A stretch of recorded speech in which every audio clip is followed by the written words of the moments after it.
والصلاة والسلام على رسول الله وعلى آله وصحبه ومن اتبع هداه. أما بعد، مبارك علينا وعليكم وعلى الأمة جمعاء هذا الشهر الفضيل، ونسأل الله تعالى أن يجعلنا من عتقائه من النار في هذا الشهر المبارك، ونسأله سبحانه جل في علاه أن يتقبل منا صيامنا وقيامنا وركوعنا وسجودنا فيه. ثم أما بعد، اسمي هو مصطفى إبولالين، إمام بمسجد تفك بمدينة الصويرة. بالنسبة للاستعدادات للتراويح تكون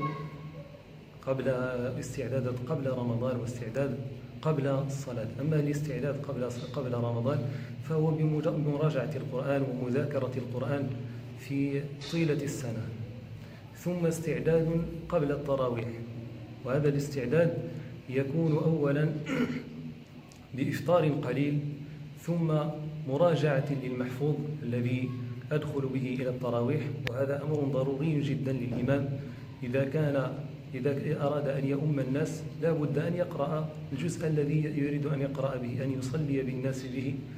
هذا يعين القارئ على تدبر القرآن، لأن هذا القرآن ما أنزل إلا للتدبر، كما قال الله عز وجل: كتاب أنزلناه إليك مبارك ليدبروا آياته. ومن المعينات على تدبر القرآن هو أن تقرأه قبل أن تصلي به، فهذا يعين القارئ على تدبره ويعينه على تحسين أدائه به. وتحسين الصوت بالقرآن هذا أمر شرعه النبي عليه الصلاة والسلام.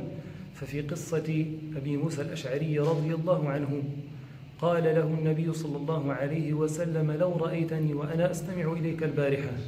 فقال له رضي الله عنه وأرضاه: لو علمت أنك تسمع إلي لحبرته لك تحبيرا. لذلك شرع تزيين الصوت بالقرآن لتقرب الناس إلى القرآن ولتظهر معاني القرآن الكريم.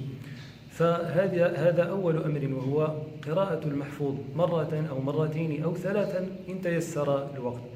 ثم أقدم للتراويح بموعظة قبل الدخول للتراويح، أقدم بموعظة للحضور وللناس.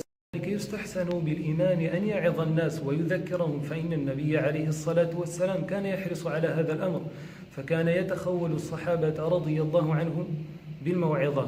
وكما ثبت في حديث العرباض بن سارية رضي الله عنه أن النبي صلى الله عليه وسلم وعظهم موعظة بليغة، وقال الله عز وجل: وعظهم وقل لهم في أنفسهم قولا بليغا. فهذه هي جملة المسائل التي أستعد بها للدخول إلى القيام.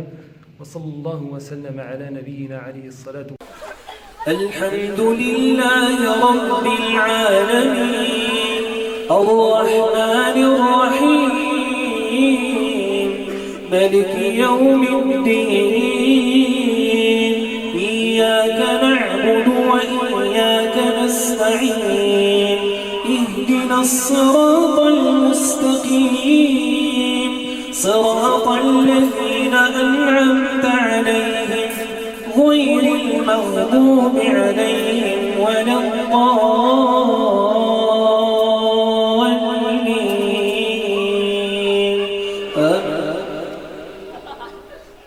إن الله لا يظلم مثقال ذرة وإن تك حسنة يضاعفها ويؤت من لدنه أجرا عظيما. فكيف إذا جئنا من كل أمة بشهيد وجئنا بك على هؤلاء شهيدا. يومئذ يود الذين كفروا وعصوا الرسول لو تسوى بهم الأرض ولا يكتمون الله حديثا. يا أيها الذين آمنوا لا تقربوا الصلاة وأنتم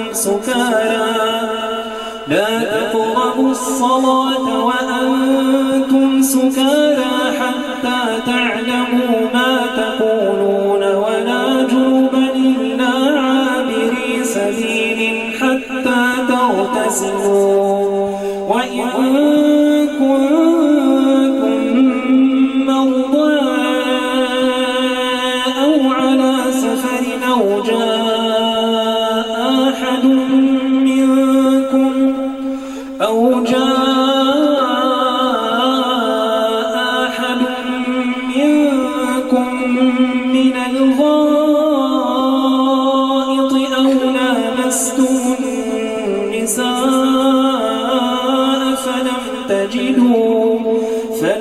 يجدوا ماء فتيمموا صعيدا طيبا